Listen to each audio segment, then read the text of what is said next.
سلام البنات، واش راكم؟ ان شاء الله تكونوا لاباس. اليوم جبت لكم فيديو طلب المتتبعين تاعي على هاد العشبه هذه اللي عشبه مقرمل كما راكم تشوفوا. يعني كاين اللي يعرفها وكاين اللي ما يعرفهاش. هاد العشبه البنات راهي بمثابه صيدليه طبيعيه ذات منافع عديده، يعني فيها بزاف بزاف بزاف فوائد، وراح نذكر لكم يعني الفوائد تاعها. هذه العشبه تلقاوها البنات تنبت على في البلاصه اللي فيها الماء، يعني مكثر نلقاوها على كما نقولوا الحاشيه تاع الواد ولا على جرب تاع الواد ولا البلاصه اللي فيها الماء.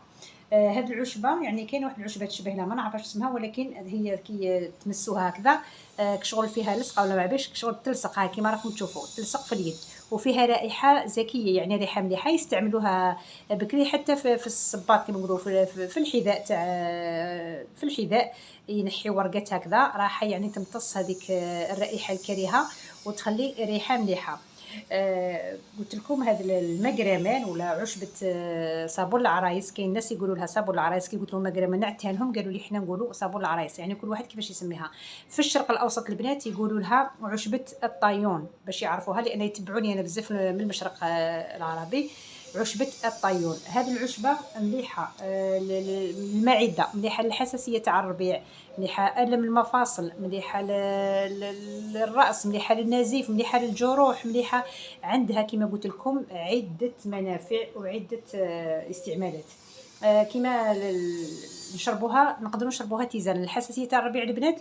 تاخذوا 2 ورقات ولا 3 منها كيما هكذا، تشلوها مليح، ديروا قطره تاع الخل يعني اون سي جامي فيها حاجه ولا تاع اسمه، وتغليوها تيزانه، يعني تشربوها تيزانه. واش كيفاش ديروا كاس تاع الماء وحوالي 3 اوراق كيما راكم تشوفوا مليح. شوفوا انا يبالت لي يعني ما نهار تاع سخون راهي يبالت، شوفوا الورق تاعها كيفاش جاي.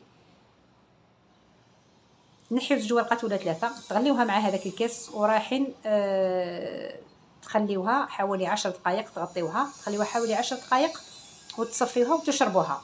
مفيده للحساسيه تاع الربيع، مفيده للمعده اللي عنده حروق ولا عنده التهاب في المعده عفوا الاستوما، مليحه للكولون، مليحه يعني كي نقول لكم عندها بزاف بزاف بزاف فوائد. العشبه هذه الالم الاسنان كذلك، يعني اللي عنده ضروس يوجعوا فيه ولا اللثه تاعو مريضه، يغلى هذا من الاوراق هذه تاع المقرمان وتشلوا بها يعني فمكم، مليحه الالم المفاصل. كيف راح نديروا وهي خضره هكذا ويجي ديال البنات دوك راهو وقتها وقت الربيع تلقاوها نحيوها، يعني تقدروا تيبسوها ولا تقدروا ديروها كيما هكذا تخبيوها في المجمد، يعني في الكونجيلاتور رايحين تخبيوها باش تبقى لكم هكذا خضره، باش كي تهرسوها راح تخرج لكم هذاك الماء تاعها. واش ديروها البنات؟ تحكموا تهرسوها يعني في مهراس ولا بحاجه هكذا تهرسوها، وديروا لها شويه تاع الزيت، تسخنوها شويه، ديروها تاع شويه تاع الزيت، ورايحين ديروها المكان في المفاصل يعني ولا البلاصه اللي تستر عليكم.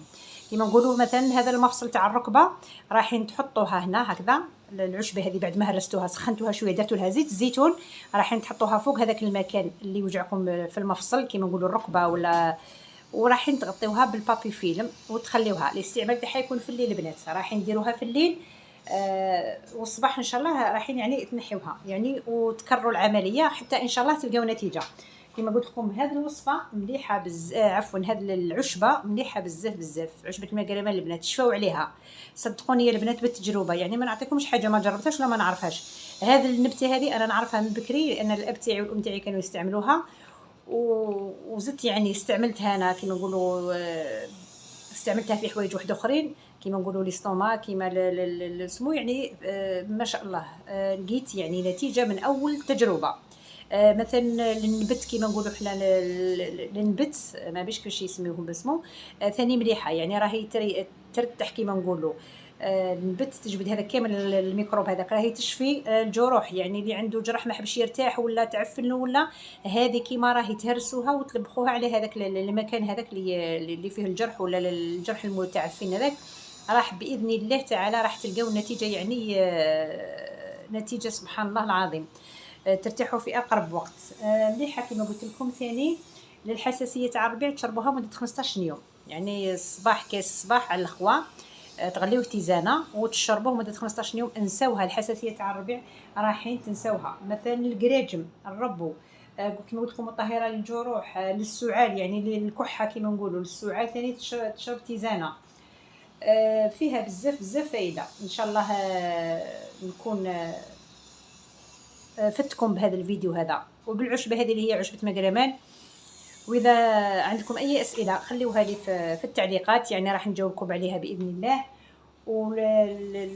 باذن الله المره الجايه ان شاء الله الفيديو القادم ثاني راح ندير لكم واحد الفيديو على واحد العشبه ثاني باذن الله لواحد المرض هكذا ثاني كما قلت لكم بالتجربه. هنا هذه المقرمان راهي يعني موجوده في كما نقولوا في البلايص اللي فيهم الماء. شوفوها مليح كما راهي راكم تشوفوا.